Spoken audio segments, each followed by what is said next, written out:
Haleluya. Haleluya.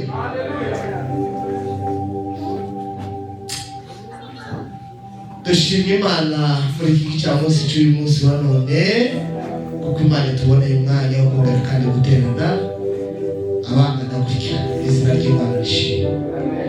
Ntabwo twabishobora twenyine, ntitwabyishoboza, ariko Pawulo yaravuze ngo dushobozwa byose na Kristo duhereza imbaraga. Dushimye Imana kubwanyu mwebwe mwese ababashije kuboneka uyu munsi wa none. Imana ibahereze umugisha.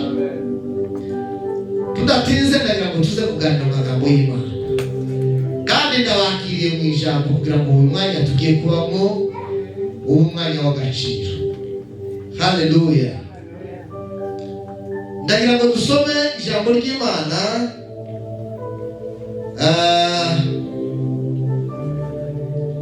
mu rwandiko Pawulo yandikiye Abafilipi,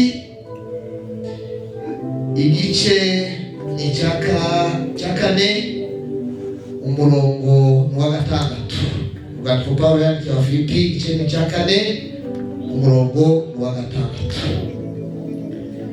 Bibiliya yavuze ngo ntimukagire icyo mwiganyira, ahubwo ibyo mushaka byose bimenywe n'Imana, mubisabiye mubyingingiye mushima.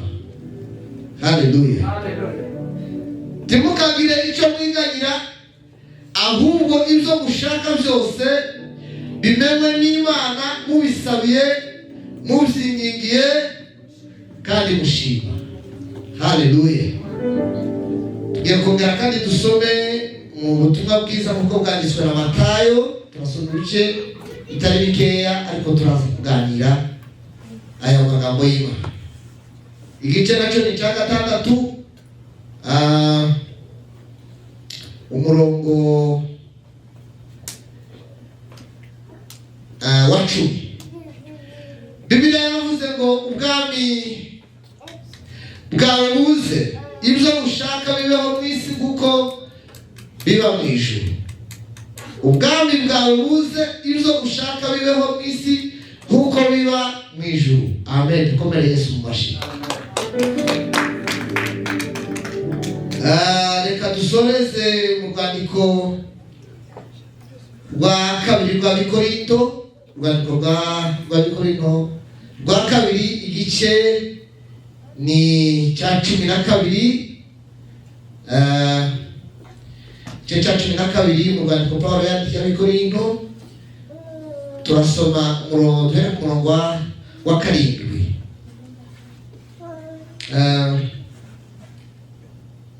Reka duhere ku murongo wa 7 kibazo.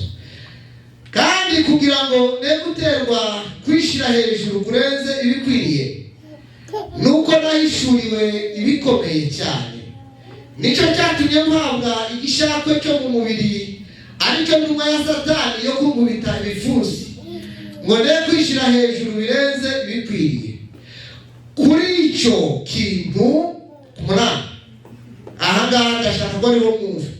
Kuri icyo kintu ninyize umwami wacu 3 ngo kivemo, ariko arambakanira ati ubuntu bwanjye buraguhagije, kuko aho intege nke ziri ariyo imbaraga zanjye zuzurira.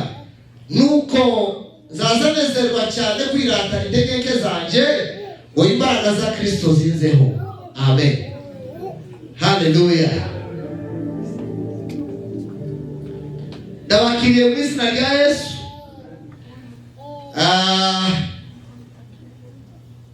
Kandi ndagira ngo tuganire hejuru y'amasengesho ndetse n'ibisubizo byayo. Amen. Amasengesho ndetse n'ibisubizo biva mu masengesho. Kandi Imana nifasha, ndiko ndatekereza ngo sinari gutinda, ariko umwanya turi buganireho muhereza agaciro. Haleluya. Umuririmbyi w'indirimbo za wokovu yaravuze ngo maneno ya Mungu ni kwetu chakula na dawa ya roho na nguvu ya kumsaidia Mkristo katika safari. Yesaya mu gice cya 57 ahantu baravuga ngo kuko ikime na sheregi ngo bimanuka ngo bigatosha ubutaka, ngo niko ijambo ryavuye mu kanwa k'Uwiteka ritazasubirayo gutyo, ahubwo ngo rizajana iminyago myinshi. Haleluya. Tuvuze kuko umutwe w'amagambo tugiye kuganiraho ni amasengesho ndetse n'ibisubizo byayo. Imana mu kurema umuntu ntabwo yari yararemye umuntu bazajya asenga, nta nubwo yari yararemye umuntu bazajya abwiriza. Imana yari yararemye umuntu kugira ngo azaze ayiramya kandi ayihimbaze. Ariko icyaha kimaze kwinjira mu muntu, ubusabane bwiwe hagati yiwe n'Imana burapfuye. Umuntu ntiyaba akicegera Imana, ntiyaba akishikira Imana kuko byari bisanzwe. Noneho gahatangiraga kuba impamvu zo kujya gushaka Imana no gusenga. Naho ubusanzwe Imana yagazigenderera abantu mu buryo bworoshye. Haleluya. Ariko icyaha kimaze kuza, umuntu arahunga ngo yumve imirindi y'Imana, atangira kugira ubwoba, kubera kuko iyo icyaha cyamaze kugera mu buzima bw'umuntu, umuntu ikintu cya mbere kimuba no guhunga n'ubwoba. Amen. Ariko icyo Imana yari yaturemeye ni ukuyiramya no kuyihimbaza. Haleluya. Amasengesho rero nuko hatangiye kuza abantu bakajya kubwira Imana ibibazo zabo uko bingana n'ibibagoye n'ibibarushye. Ariko ubundi Imana yari hafi aho ngaho, ntibari bakeneye kujya gufata umwanya n'umwanya ngo baje gusenga. Muri ibyo yaravuze ngo waturemeye kuguhimbaza turabigushimiye. Ni icyo ngicyo Imana yari yaremeye. Twasomye amagambo y'Imana mu rwandiko Pawulo yandikiye Abafilipi. Yavuze ngo ntimukagire icyo mwiganira, kandi muri iyi si harimo amaganya menshi. Umurinzi yaravuze ngo muri iyi si huzuyemo umuruho ndetse n'amahane, ngo icyo ngeneye cyose simpera ko kibona. Ariko aravuga ngo ariko ku munsi mukuru ubwo azabona umucunguzi. Haleluya. Ngo niringiye kuko azabona ingororano yacu. Amen. Amen. Uru rwandiko rw'Ifilipi Pawulo yarwanditse ageze i Burayi. Niryo torero rya mbere ryabayeho ry'i Burayi, ku mugabane w'Uburayi, n'itorero ry'Ifilipi. Pawulo mwarajyaga asinziriye ngo yumva umuntu aramuhamagaye, yari afite gahunda yo kujya ahandi hantu, ngo yumva umuntu aramuhamagaye mu ijoro, baramubwira ngo Pawulo we uze kudutabara iwacu i Makedoniya. Haleluya. Ngo yumva umuntu aramuhamagaye mu nzozi, baramubwira ngo uze udutabare iwacu i Makedoniya. Uko niko Pawulo yagiye i Makedoniya, aja kuhatangira itorero rya mbere ku mugabane w'Uburaya. Ni itorero ryitwa itorero ry'Ifilipi. Amen. Amen. Haleluya. Icya kabiri,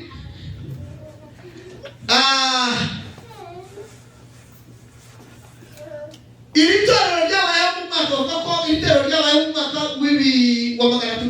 370 mbere y'uko Kristo, nyuma ya Kristo. Haleluya. Umva rero, iri torero ryatangijwe n'abantu batatu. Narivuze kuko aha hantu uyu muhanda w'Ifilipi niwo wabayeho mu mwaka wa 370. Wubatswe n'umwami witwa Alexandre le Grand. Niwo wubatse uyu muhanda w'Ifilipi. Pawulo aza kuvugamo ubutumwa nyuma ya Kristo. Haleluya. Hanyuma iri torero ryatangijwe n'abantu batatu gusa. Muzamutangara ngo abantu ngo babaye bakeya ngo ntibokora itorero ya. Abantu bakeya bokora itorero kandi rigakunda. Ryatangijwe n'umugore witwa Lidia. Yari umucuruzikazi. Niwe watangiye itorero ry'Ifilipi. Yo Pawulo ahageze ngo aganire ijambo ry'Imana, ngo Imana ngushira muri Lidiya umutima w'urukundo rwo gukunda Pawulo ndetse no gukunda ubutumwa bwiza. Haleluya. Uwo niwe muntu wa mbere wabayeho mu bantu batatu batangiye itorero ry'Ifilipi. Umuntu wa kabiri ni umukobwa ngo wagazuragura Pawulo yakishije abadayimoni mu gice cya 16. Uyu mukobwa ngo yari afite ngo abadayimoni ngo batuma aragura ngo kandi ngo izavuze ngo akungukira abakirusha. Pawulo wageze i Filipi, uyu mukobwa ngo amusha inyuma ngo akazamubwira ngo uyu ni abana bakozi b'Imana ngo kandi bariko baramamaza ibya Kristo. Pawulo bamenya kuko muzaha yavugaga habivugishwa n'amagambo y'Imana ngo habivugishwa n'amadayimoni, ngo aramucyaha umudayimoni ngo amuvamo. Uwo ni umuntu wa kabiri wabaye mu itorero ry'Ifilipi amaze gukizwa. Amen. Umuntu wa gatatu wabayeho muri aba bantu bari bagize itorero ry'Ifilipi ni umurinzi wa gereza. Pawulo bamaze gukiza uyu mukobwa barabafasha babashyira muri gereza, ngo barabakubita barabahambira, ngo barangije kubahambira ngo babakorera ku bintu bibi byose bishoboka. Ngo babaye mu ijoro Pawulo na Sila ngo barasenga, izindi mbohe ngo zirabumva, inzugi zari zikinze ngo zirakinguka.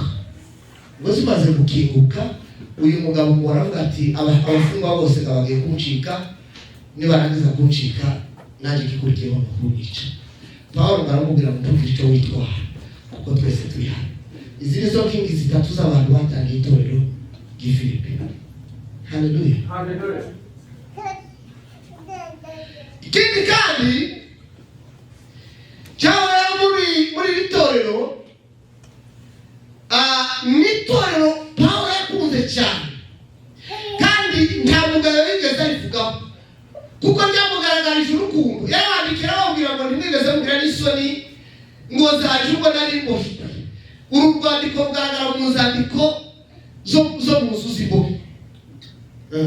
Aravuga ngo umwana yaje mwebwe mwatorero mwe ry'Ifilipi ntabwo mwigeze mugira isoni z'ubutumwa bwanjye ndetse n'urw'iminyoro yari mboshye. Ariko arababwira ngo nubwo nje nari mboshwe ariko ubutumwa bwiza bwo tubwigeze bubaho. Haleluya. Haleluya. Haleluya. Buriya ibi bitabo byose bigira uko bizabyita Yesu. Iki gitabo cy'Abafilipi kiza cyitwa Yesu ngo ni ibyishimo byacu.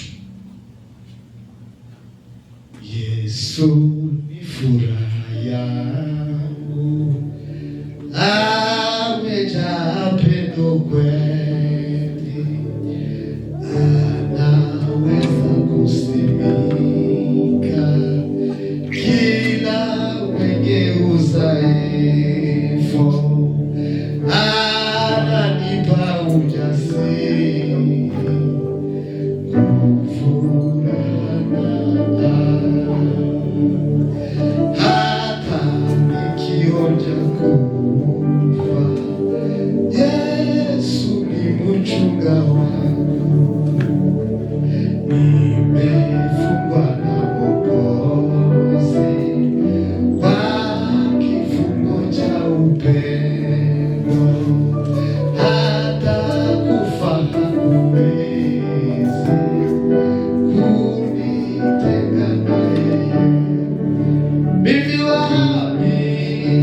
wake siku zote, ninataka kumsifu kwa neema nimepona, nisitumikie dhambi. Iri torero, izina rya Yesu muri iri torero ry'Ifilipi ngo Yesu ni ibyishimo byacu. Muri iki gitabo cyumba Paulo yandikiye Abafilipi havugwamo inshuro 15 kwishima, 16 kwishima. Ijambo ryitwa ibyishimo, ibyishimo, ibyishimo, inshuro 16. Kandi nubwo havuga izo nshuro zose, suko Filipi hari amahoro, naho hari ibibazo bisa n'iz'ahandi hantu hose, n'ingorane zisa n'iz'ahandi hantu hose, n'ibibazo bisa n'ibyo mu isi yose abantu bose babaho. Ariko Paulo abasaba ikintu gikomeye cyane, aravuga ngo muze mwishimira mu mwami wacu iminsi yose. Nongeye kubabwira ngo mwishime, ineza yanyu imenwe n'abantu bose, kuko umwami wacu ari bugufi. Haleluya. Arangije Paulo arambwira ngo ntimukazamubwira ibyo mwiganyira.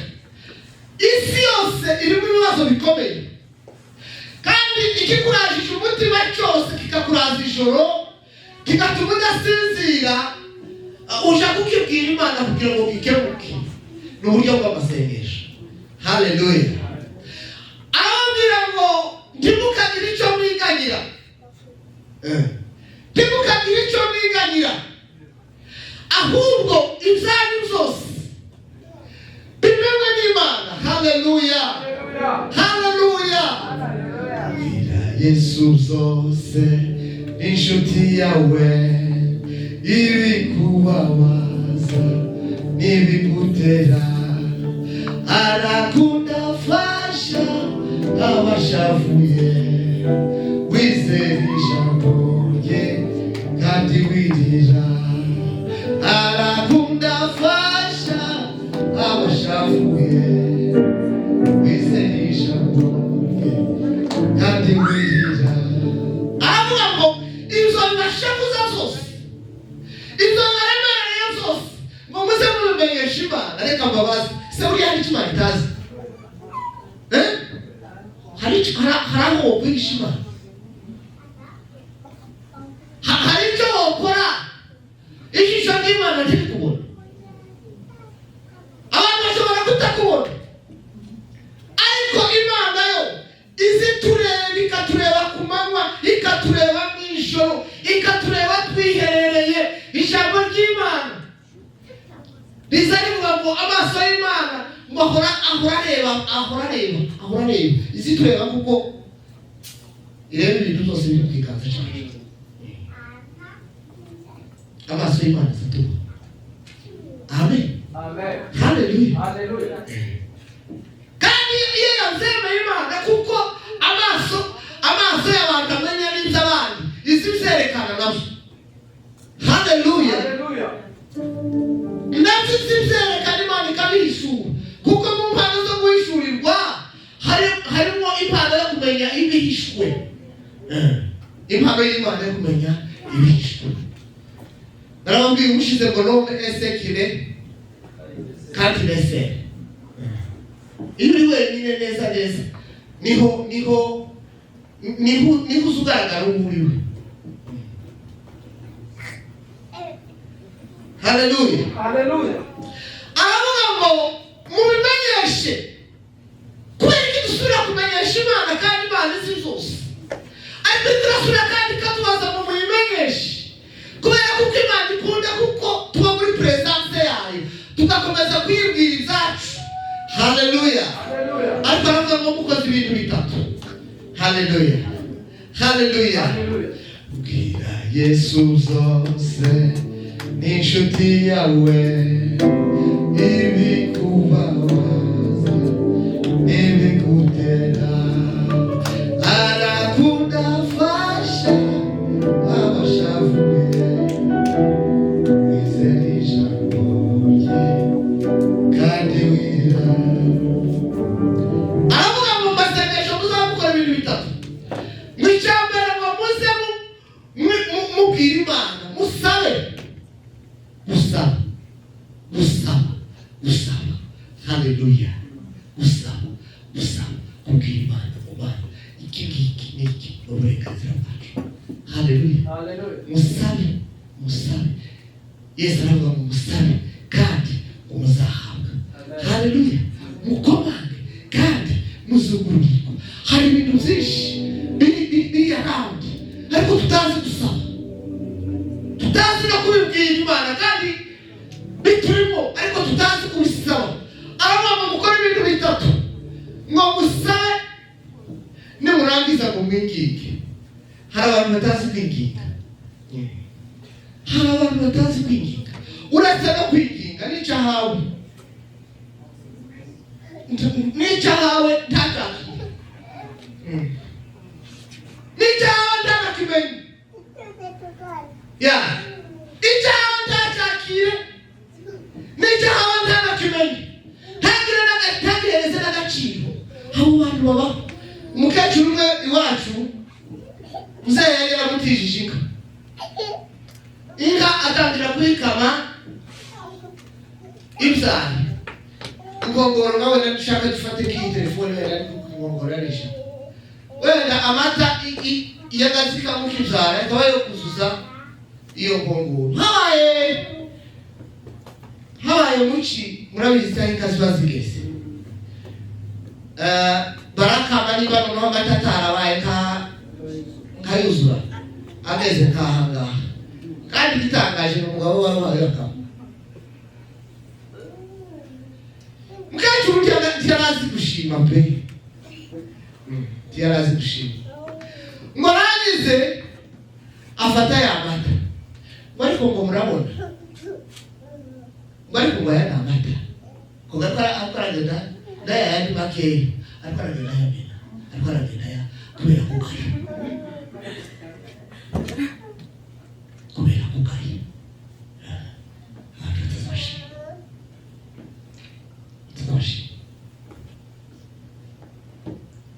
Muzehe anasema inka ni wewe watangiye kwikana uzaye none rateze naya ngaya turiko turayishakira ngo niko kwishakira inzo itarishoboye.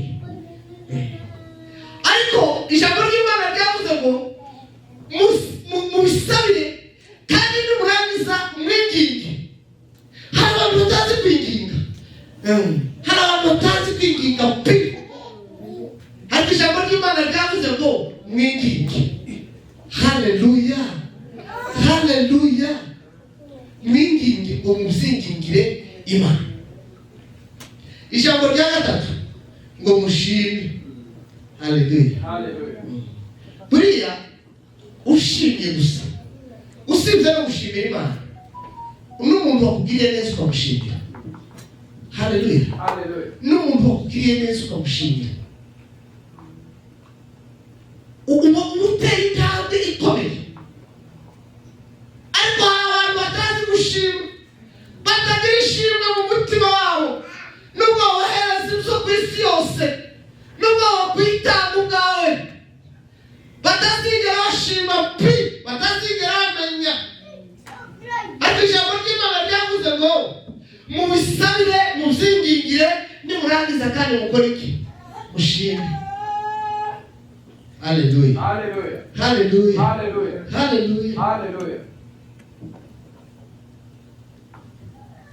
Murebe, iyo tugiye gusenga hari ibisubizo biza biva muri amasengesho twasengeye. Umuntu wese washaka ko cyakindi yasengeye kizovamo igisubizo suko. Ariko rimwe na rimwe hari ibyo dusengera tukanabisengera ntibisubizwe. Yakobo aravuga ngo nuko tuba twasenze nabi. Ariko none mu masengesho turadusenga hari n'amasengesho nayo azasubizwa. Uburyo rero butatu bwo gusubizwa kw'amasengesho turasoreza aho ngaho. Amen, amen. Amasengesho ya mbere ni amasengesho asubizwa vuba. Amen, amen. Haleluya, amen. Ni amasengesho asubizwa vuba. Ugitangira gusenga ukabura asubizwa. Ayo masengesho akunda abantu bacinjira mu gakiza vuba. Sinzi ko mwabonye. Abantu bacinjira mu gakiza vuba bazamubwira ngo baramba basenga ngo baba basubizwa ubwo ngubwo. Abandi pe n'abakunda kabagazanira bakari mu kamwe bavuga ngo tuzaja mu mwuka rimwe tuguruke mu kanya gato tube twarigezemo ijuru ryahumuye we ijuru ryahumuye tuzaja mu mwuka rimwe tuguruke mu kanya gato tube twarigezemo ijuru ryahumuye we abo bantu bakimeze gutyo baba bakiri batoya cyane mu gakiza. Amen. Baba bashaka ngo amasengesho yabo ahita asubizwa bikorerwa aho ngaho kuko isukari zikora cyangwa umuntu n'abantu bakunda amasengesho asubizwa vuba vuba.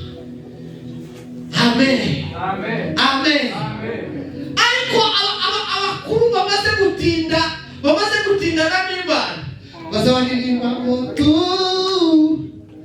tembea pole pole si kwa haraka wala si kwa kukimbia tuinue msalaba wa Bwana Yesu ni bendera ushindi wetu.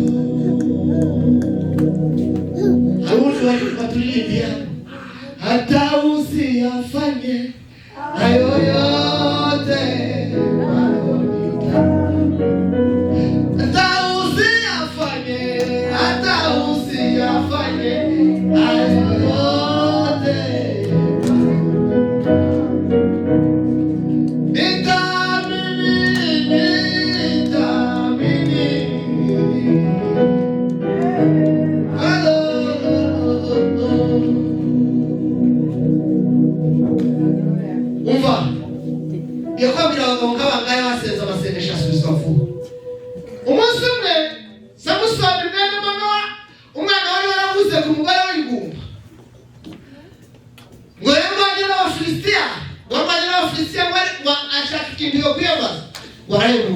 ngabona kasa kindogo barakubitira umbira birakuye barangisha gumu bamaze kugumu Samson barase baravuga ngo ma urandetse kugira ngo mu maboko yawa bafilistia batake ngo ari hayasenga gutyo Samson ngo Imana imufukurira iriba ryitwa iriba Girehi.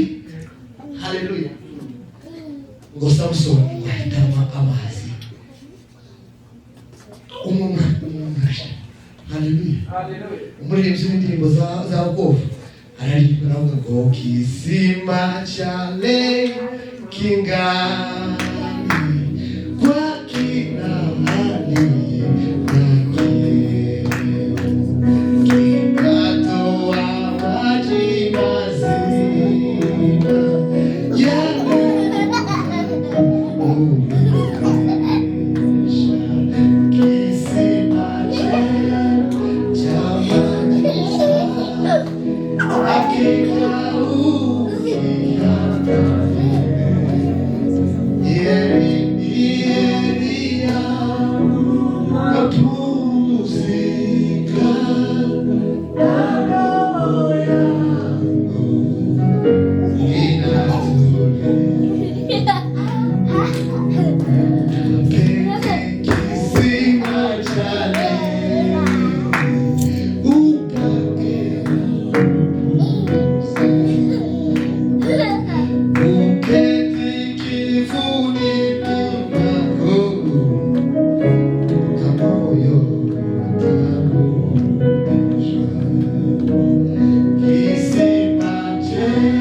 abantu bamaze kwimurima barayikuye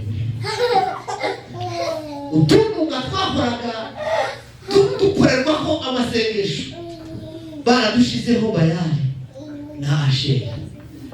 Eliya bafata imvura azatangaza Eliya ngo kuko umuntu yofata ino telefone wa afata imvura n'ikime aravuga ngo bibitse ahantu kugeza ryari, kugeza igihe kamuzosubira kandi kabitegeke. Amen. Haleluya.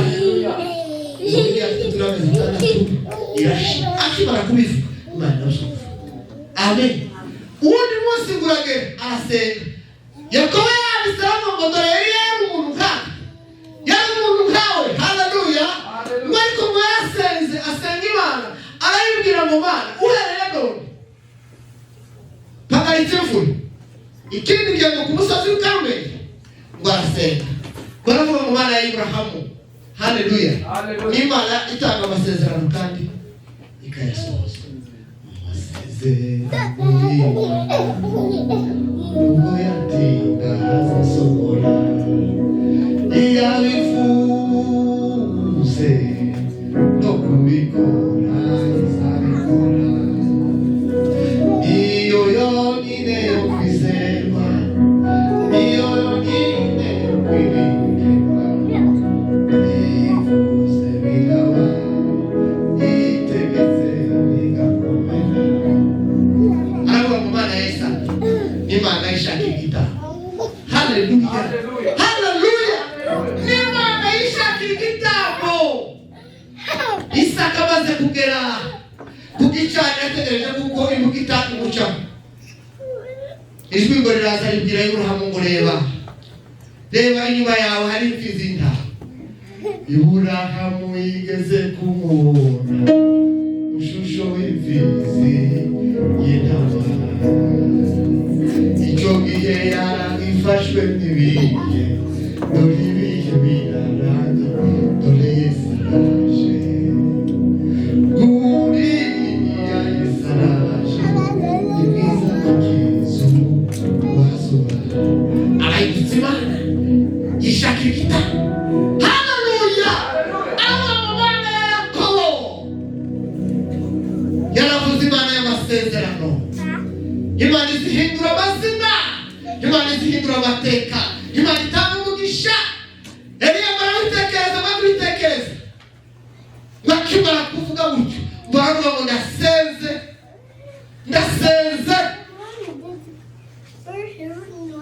Bimenyekane ko ari wowe Mana muri Israheli, kandi bimenyekane naje mpundo umukozi wawe.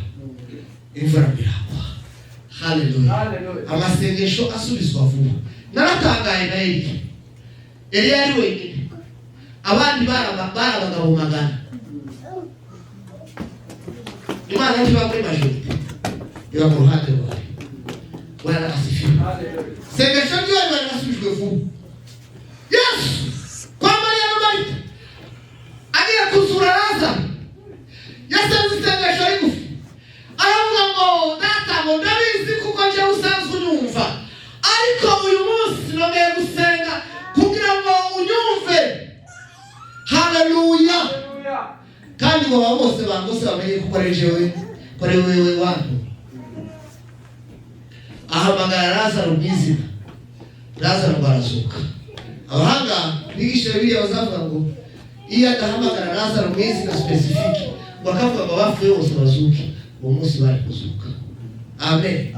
Ubundi munsi Yesu yasenze isengesho ryihuse gasubizwa mu gashamba k'Igesema. Byari bukomere, yabonaga ibintu bikomeye imbere yiwe, yabonaga igikombe gikomeye, ngo atangira gusenga ngo aravuga ngo data, niba bishoboka iki gikombe kindengane. Ngo marayika w'Uwiteka araza gusanga, ngo maze kumusanga mwongerera imbaraga. Haleluya. Aravuga ngo tibibe uko ushaka, ahubwo bibe uko ushaka. Yarasubijwe kandi nawe yasubijwe vuba. Bwana asifiwe. Amen. Hano ubundi buryo bw'amasengesho n'amasengesho atinda gusubizwa. Amasengesho atinda gusubizwa. Ugasenga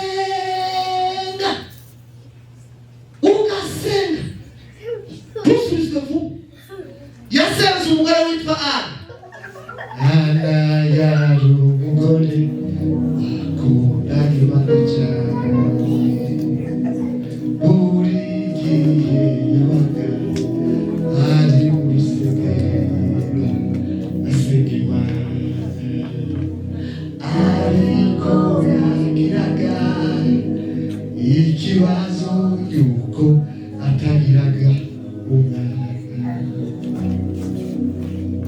buri mwaka wose ngo bakaza bagenda ishimwe bakaja gutanga ibitambo akajana ikibazo cy'ubugumba akasubirayo Imana tisubize ubundi mwaka wataha agasubirayo Imana tisubize ubundi mwaka wataha agasubirayo kandi agasubirayo cyacifuzo ariko ntigisubizwe ariko igihe kigeze wararize bihagije ukeranaho weba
hari ibyifuzo abantu bazabagira batakigirira amagambo akazanyeganyeza gusibira umutambyi baramureba ese wa mugore we ubusinzi bwawe uzabugeza ryari aramubwira ngo ni umugore w'umutima Imana iduhereza abagore b'umutima amen aramubwira ngo ni umugore w'umutima gusa ikibazo mfite ni agahinda kandi niko nzanye imbere y'Imana Bwana asifiwe. Haleluya. Avuga ngo nagahinda kari mutima wanje kandi niko nzanye imbere y'Imana. Umutambyi aramubwira ngo wabugenda kubera kuko usenze. Bachi. Haleluya. Haleluya. Aliondoka kifurahi aliamini Mungu amemusikia kakutana kimwili na mume wake akamza mtoto ndiye Samueli kaeni ndani yangu nami ndani yenu ombeni mtapewa na baba yangu.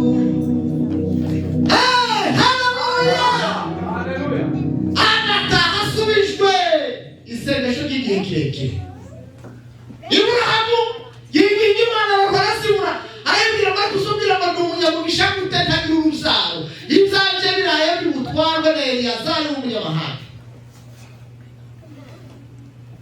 Imana iramubwira ngo Iburahamu we ngo ni jewe Mana yawe. Haleluya. Ni jewe Mana yawe. Umugore mwararuha aramubwira ngo ntibishoboka reka dufashe Imana kugira ngo izasoze amasezerano. Ugenda ushake Hagari kugira ngo uzamuzane umwana uzitirirwa isezerano. Ariko ntakidashobokera Imana. Ibidashobokera abantu bishobokera Imana. Bwana asifiwe. Nawe yitegereje igihe kirekire tuzakukundira. Amen.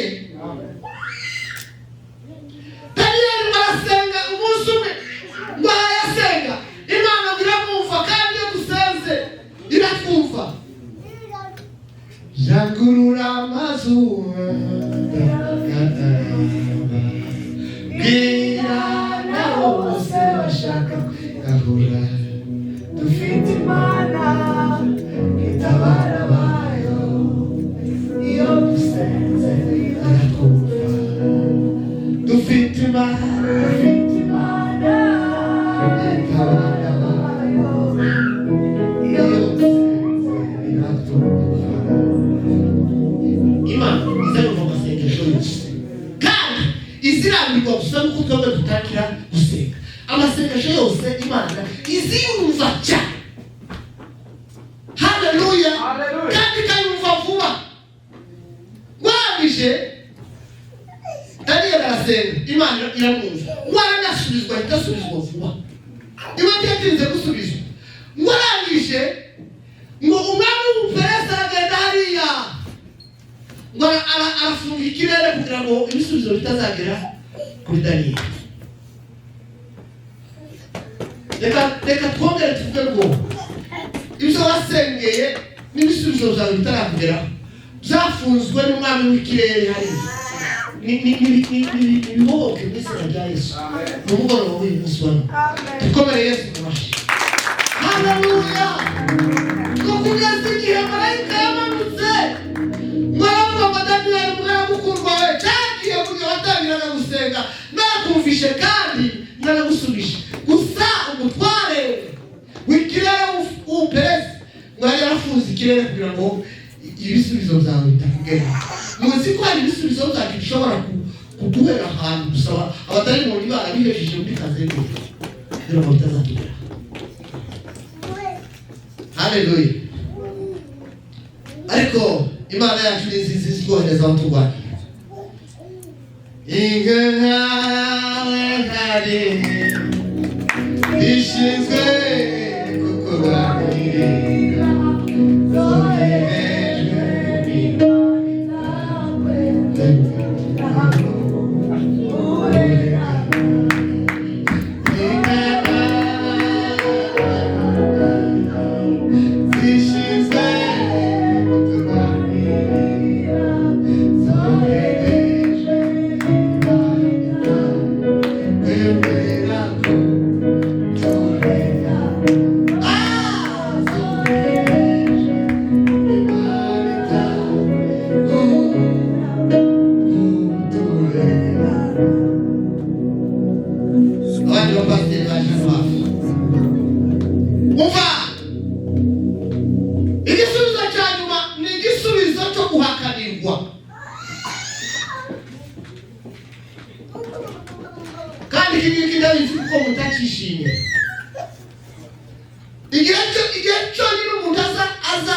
azayishimira guhakanirwa. Iyo wagiye kwa muganga bakakupima indwara wenda bari batekereza ko ufite indwara ikomeye, kandi nawe uri kuhawukeka, barangiza bakakubwira ngo ni negatifu. Amen. Haleluya. Icyo gihe cyongera nicyo gihe umuntu azayishimira negatifu. Ariko ubundi buzima ucyifuzo cyawe cyose iyo bakubwiye ngo no uzucika intege, reka babazi uzi kuko amasengesho n'ibyo twasengera n'icyifuzo tukabwirwa ngo ya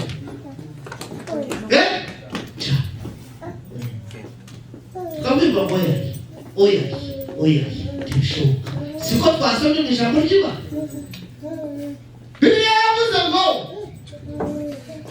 kugira ngo ntishira hejuru ngo birenze ibikenewe ngo bitewe n'ibyo nahishuriwe ndetse n'ibyo namenye, ngo byatumye amashyirwamo igishaka cyo mu mubiri wanjye ngo nicyo nyuma ya Satani niho ari kwita ibifuzi.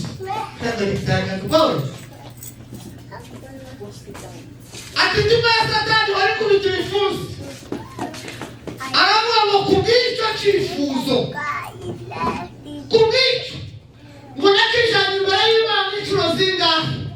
Iya mbere n'iya kabiri n'iya gatatu.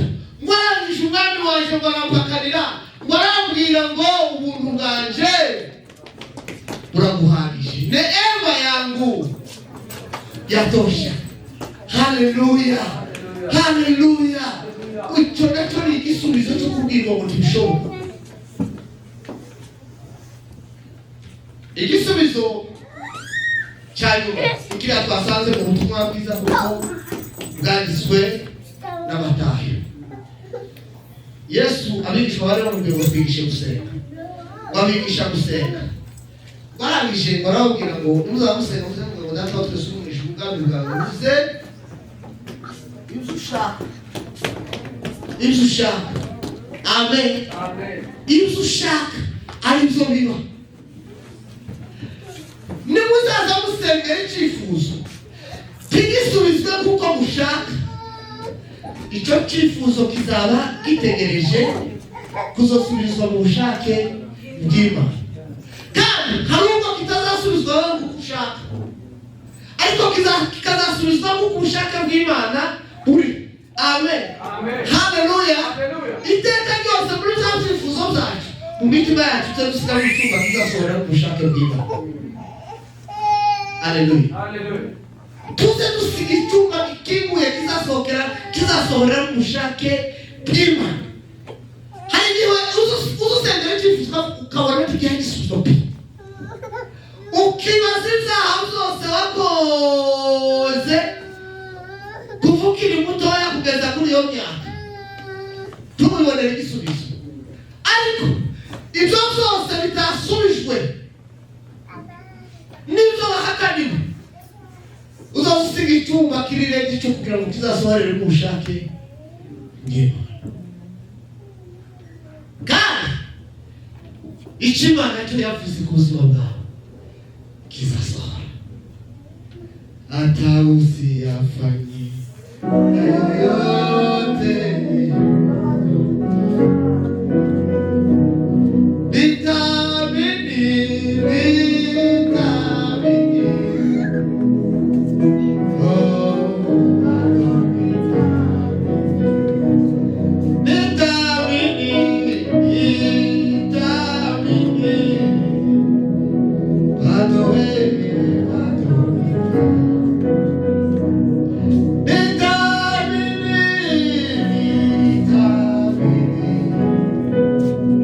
Wow.